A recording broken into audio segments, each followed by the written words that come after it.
الله أكبر الله أكبر الله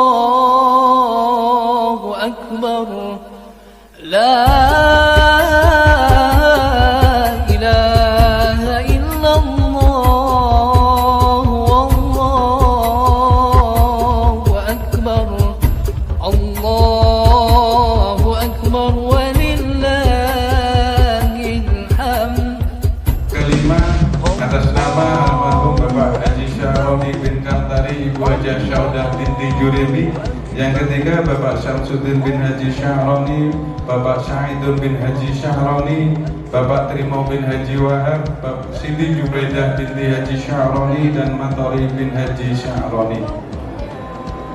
Yang keenam, kolektif yang keenam, pertama atas nama Bapak Amarudin bin Suntana, yang kedua Ibu Kofifah Nuramaliyah binti Muhammad Rahman, yang ketiga Ibu Rosi Dwi Wiryanti binti Syahrul, yang keempat Ibu Nur Laila binti Haji Abdul Hamid, yang kelima Bapak Wardi bin Sukarsuto Palwiro, yang keenam Bapak Suparno Moyo Pradonggo bin Mujiman Moyo Pradonggo, yang ketujuh Bapak Muhammad Kori Novianto bin Bu Hasan. Amin. Yang bertindak sebagai khatib yaitu guru kita Ustadz Hasbiyah WLC, juga yang bertindak sebagai imam Ahinafillah Ustadz Wafi, yang bertindak sebagai Bilal Ahinafillah Ustadz Mansur Al-Jami. Kami segenap panitia, juga segenap pengurus Masjid Jami Al-Falah, ya, mohon dibukakan pintu maaf yang sebesar-besarnya. Sing mesti banyak kesalahan, banyak kekurangan, baik dari segi penerimaannya, juga fasilitas ataupun sesuatu yang kita siapkan pasti banyak kurang dan banyak kekurangannya. Kami mohon dibukakan pintu maaf yang sebesar-besarnya. Selamat melaksanakan sholat Idul Adha, juga selamat nanti bersama kita bisa menyaksikan ibadah pemotongan hewan kurban ini. Billahi taufiq wal hidayah. Wassalamualaikum warahmatullahi wabarakatuh. Allahumma salli wa sallim ala Sayyidina Muhammad wa ala ali Sayyidina Muhammad. Allahumma salli wa sallim ala Sayyidina Muhammad wa ala ali Sayyidina Muhammad. Allahumma salli wa sallim ala Sayyidina Muhammad wa ala ali Sayyidina Muhammad. Allahumma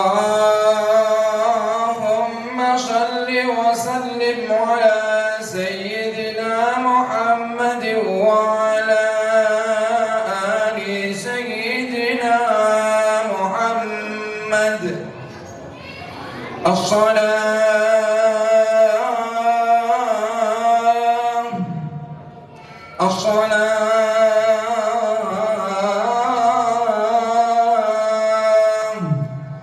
الصلاة سنة لعيد الأضحى جامعة رحمكم الله. الصلاة سنة لعيد الأضحى جامعة رحمكم الله.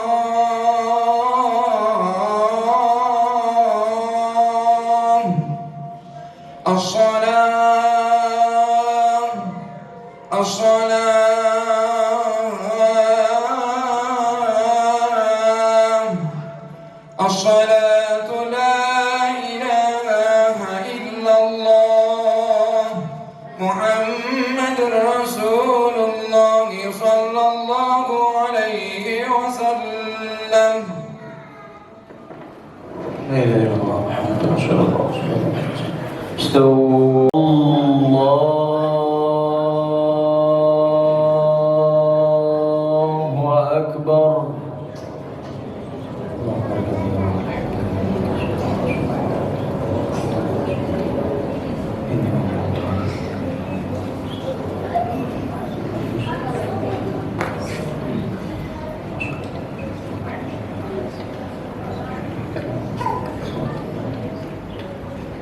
الله أكبر. الله أكبر.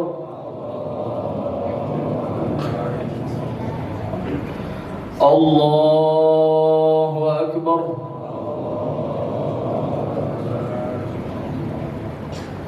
الله أكبر. الله أكبر.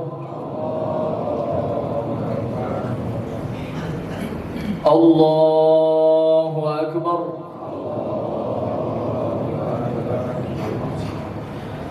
الله أكبر. الله أكبر.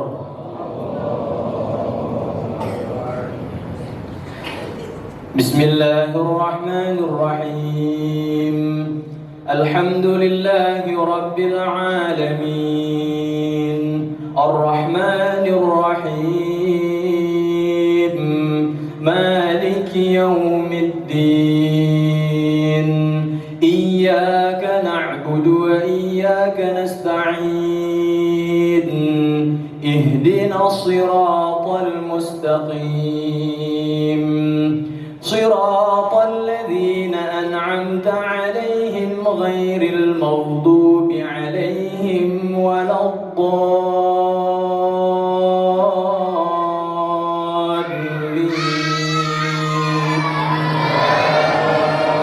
آمين. يا قائما بسعيد الخطيب على منبر يا قائما بسعيد الخطيب على منبر يا قائما بسعيد الخطيب على منبر وعلى منبر عيد الأضحى جامعة رحمكم الله.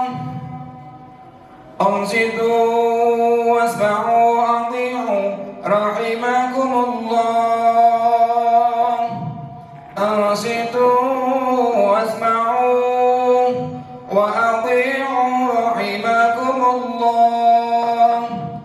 أنصتوا واسمعوا وأطيعوا لا إله إلا الله محمد رسول الله صلى الله عليه وسلم. إن الله وملائكته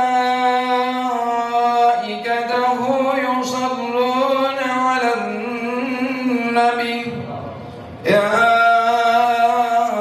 أيها الذين آمنوا صلوا عليه وسلموا تسليما.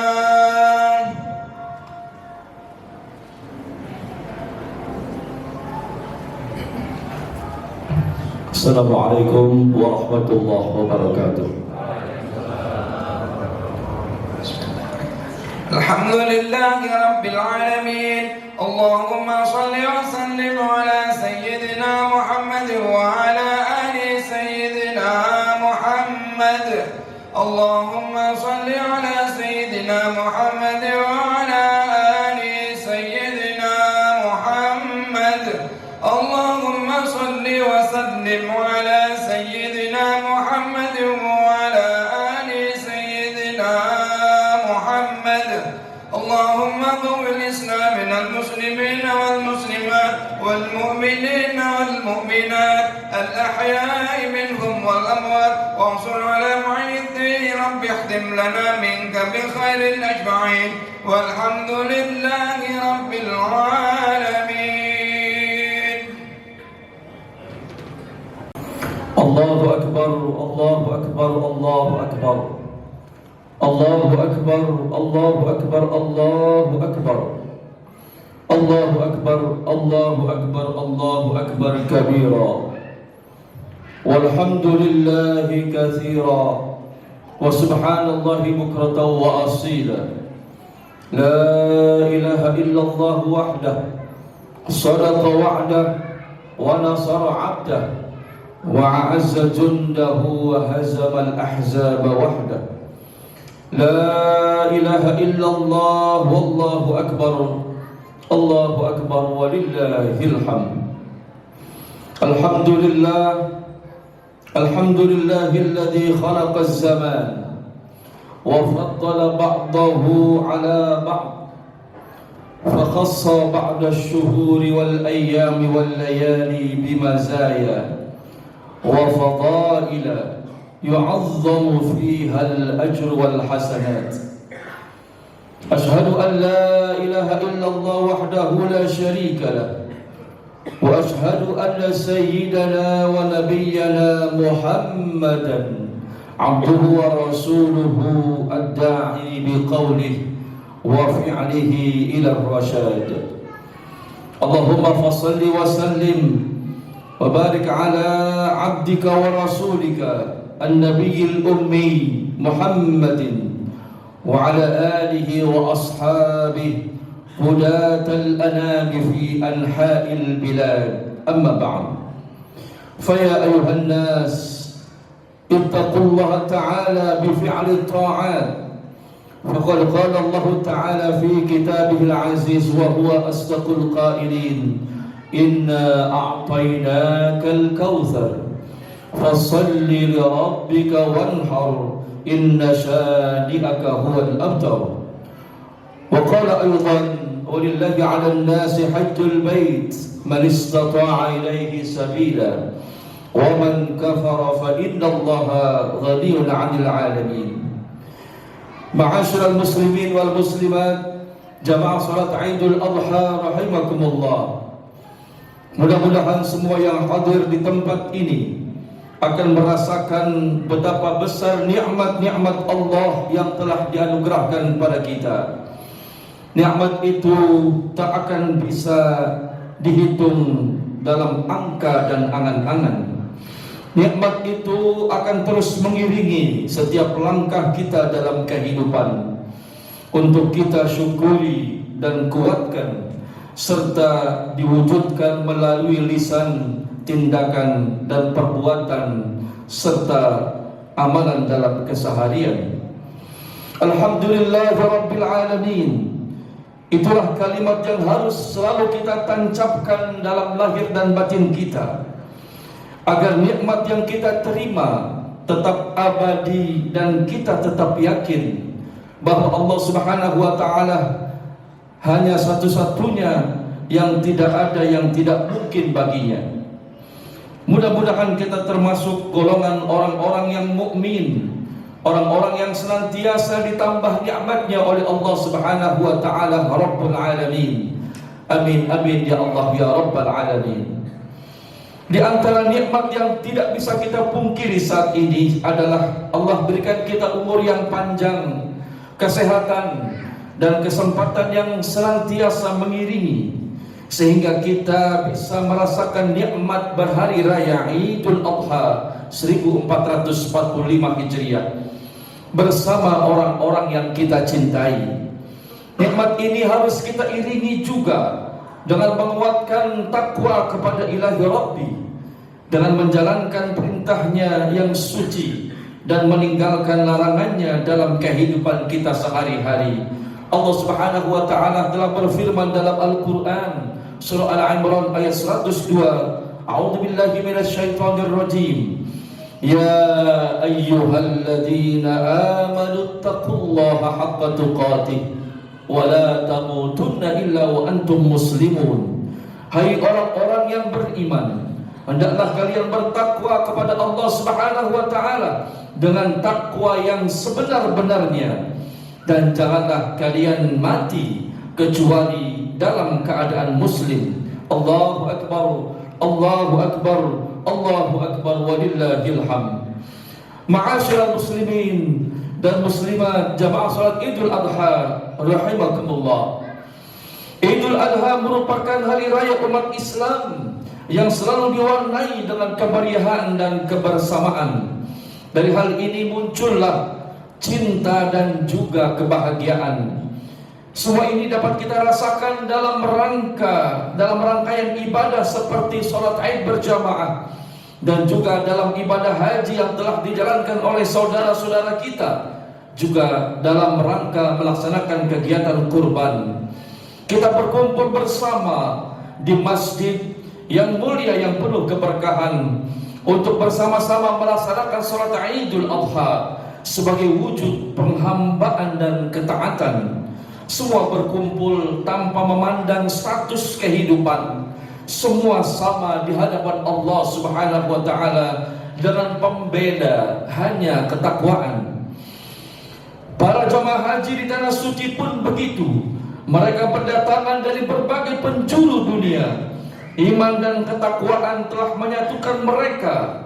Mereka menghamba kepada Allah Subhanahu wa taala, Tuhan alam semesta, sekaligus menebar kasih sayang kepada sesama sebagai wujud ibadah sosial dan kebersamaan yang penuh cinta.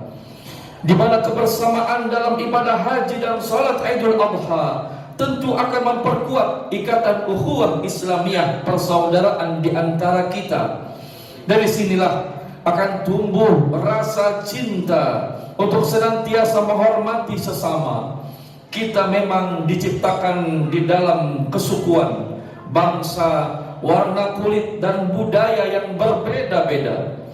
Namun perbedaan itu bukanlah untuk dibanding-bandingkan dan juga bukan untuk merasa unggul satu dengan yang lainnya. Karena tujuan diciptakannya kita berbeda-beda oleh Allah Subhanahu wa taala adalah untuk saling kenal dengan sesama, sehingga muncul keharmonisan yang menambah keindahan dalam kehidupan dunia.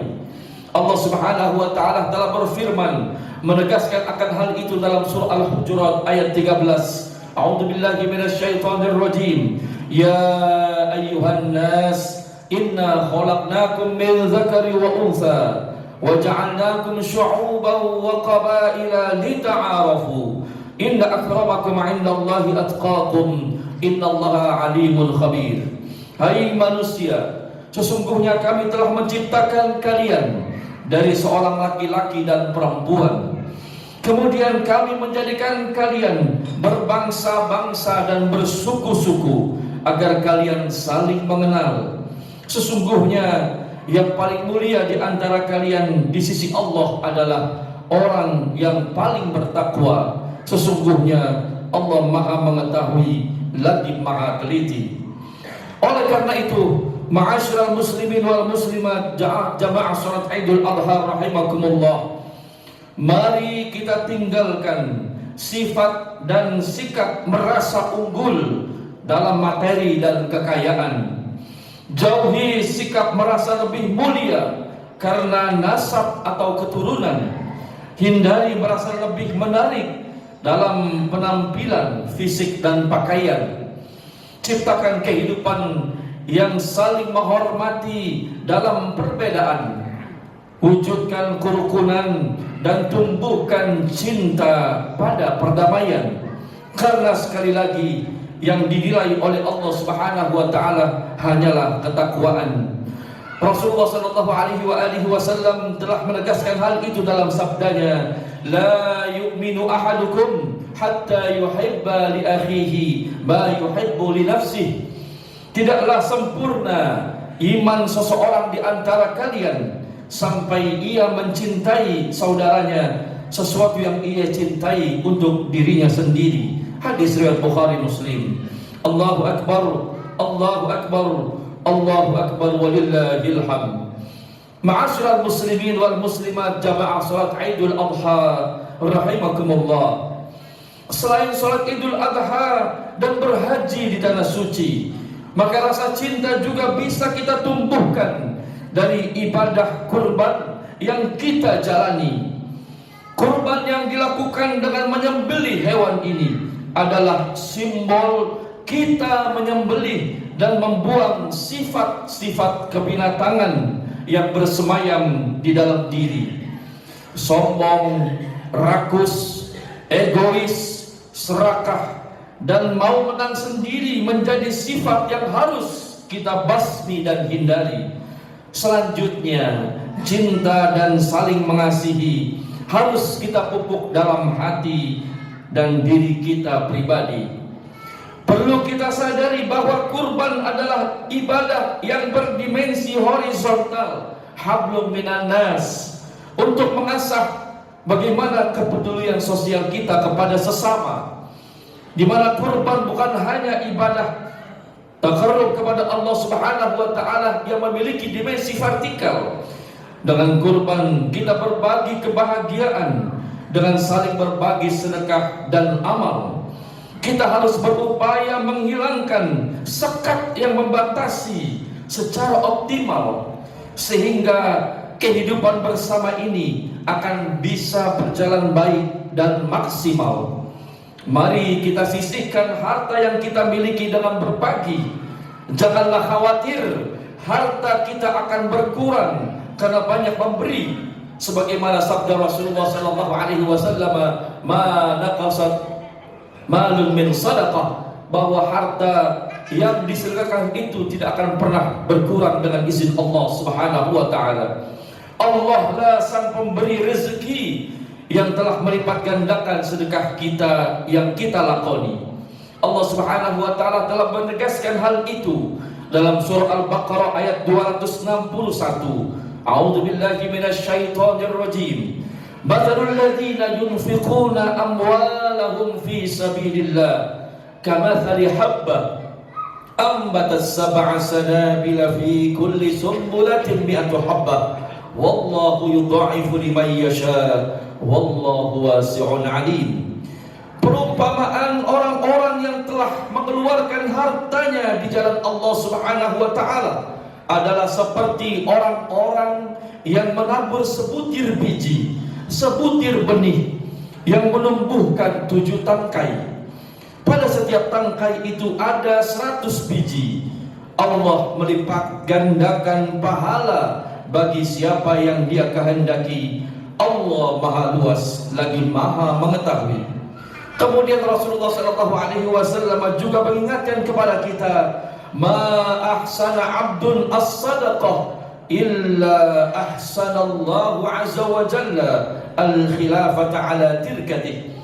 Tidaklah seseorang hamba memperbaiki sedekahnya, melainkan Allah akan memperbaiki penggantinya atas harta yang ia tinggalkan. Hadis riwayat Ibnu Mubarak. Allahu Akbar, Allahu Akbar, Allahu Akbar walillahil hamd. Ma'asyiral muslimin wal muslimat, jamaah salat Idul Adha rahimakumullah. Di penghujung khutbah Idul Adha ini, mari kita resapi ayat Al-Quran tentang kepastian diterimanya kurban dan pahala yang telah kita kerjakan. Bukanlah kurban itu diukur dari besarnya hewan kurban dan jumlah daging yang menunjukkan kualitas kurban kita, namun ukurannya adalah keikhlasan dalam beribadah untuk mencapai derajat takwa yang akan sampai kepada Allah Subhanahu wa taala yang Maha Kuasa. Allah Subhanahu wa taala tegaskan hal itu dalam Quran surah Al-Hajj ayat 37. A'udzu billahi minasyaitonir rajim. La yanalallaha luhumuha wala dima'uha walakin yanaluhu taqwa minkum. Kadzalika sakhkharaha lakum litukabbirullaha 'ala ma hadakum wa basyiril muhsinin. Daging hewan kurban dan darahnya itu sekali-kali tidak akan sampai kepada Allah Subhanahu wa taala. Tetapi yang sampai kepada Allah Subhanahu wa taala adalah keikhlasan dan ketakwaanmu. Demikianlah Dia menundukkan untukmu agar kamu mengagungkan Allah Subhanahu wa taala atas petunjuk yang Dia berikan kepadamu. Berilah kabar gembira kepada orang-orang yang selalu berbuat kebaikan. Allahu Akbar, Allahu Akbar, Allahu Akbar, walillahil hamd. Semoga hari raya Idul Adha kali ini benar-benar mampu menumbuhkan rasa cinta dan kepedulian sosial kepada sesama. Semoga ibadah kita makbul, diterima di sisi Allah Subhanahu wa taala. Amin ya Allah ya rabbal alamin. Barakallahu li wa lakum fil Qur'anil azim wa nafa'ani wa iyyakum bima fihi minal ayati waz zikril hakim. Aqulu qawli hadha wa astaghfirullahal azim li wa lakum wa lisairil muslimina wal muslimat wal mu'minina wal mu'minat fastaghfiruhu innahu huwal ghafurur rahim.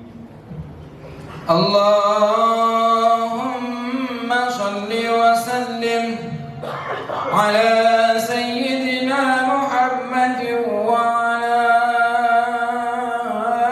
ali sayyidina Muhammad.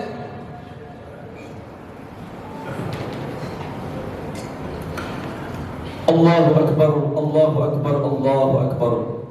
Allahu Akbar, Allahu Akbar, Allahu Akbar. Allahu Akbar, Allahu Akbar, walillahil hamd. Alhamdulillahi ala ihsanih wa syukru lahu ala taufiqi wa imtinani. Ashhadu an la ilaha illallah wahdahu la syarika lah. Wa ashhadu anna sayyidana wa nabiyyana Muhammadan abduhu wa rasuluh ad-da'i ila ridwani. Allahumma fassalli wa sallim ala sayyidina Muhammadin wa ala alihi wa ashabihi wa sallim tasliman katsira, amma ba'd.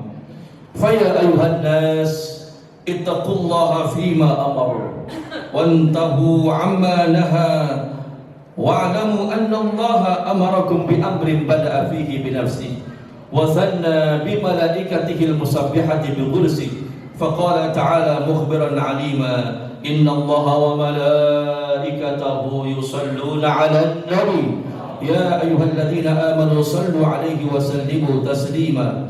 Allahumma fassalli wa sallim wa barik 'ala sayyidina Muhammadin wa 'ala alihi wa ashabihi ajma'in.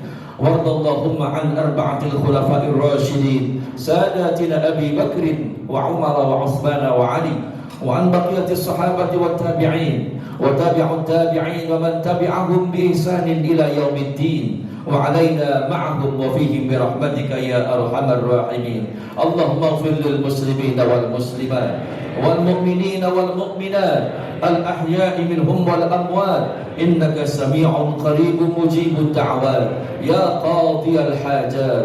اللهم انصر من نصر الدين واخذل من خذل المسلمين واهلك الكفرة والمبتدعة والمشركين يا رب العالمين. اللهم دمر أعداءك أعداء الدين وأعل كلمتك إلى يوم الدين.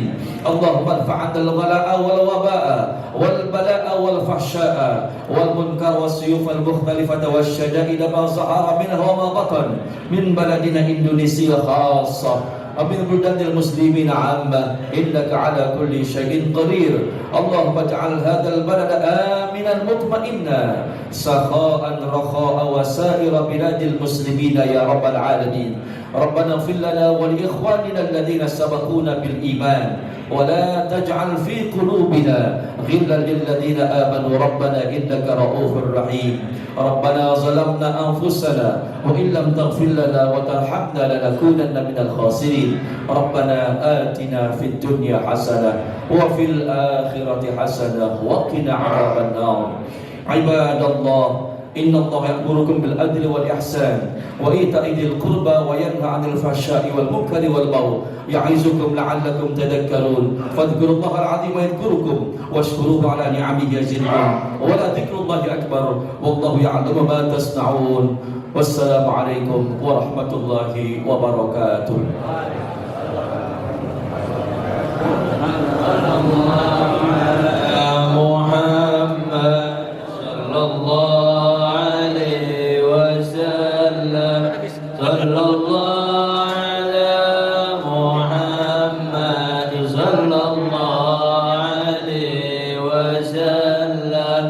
صلى الله على محمد صلى الله عليه وسلم صلى الله على محمد صلى الله عليه وسلم صلى الله على محمد صلى الله عليه وسلم صلى الله على محمد صلى الله عليه وسلم صلى الله على محمد صلى الله عليه وسلم صلى الله على محمد صلى الله عليه وسلم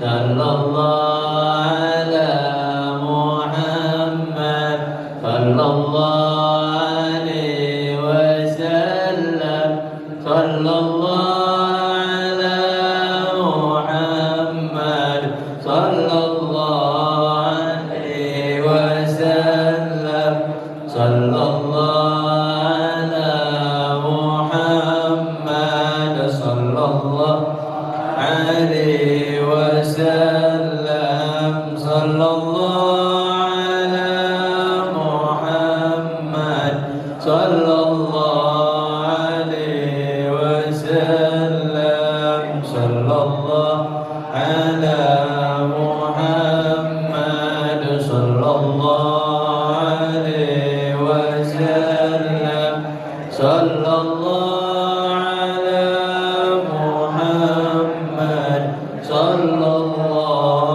عليه وسلم صلى الله على محمد وعلى آله وصحبه اللهم صل وسلم وبارك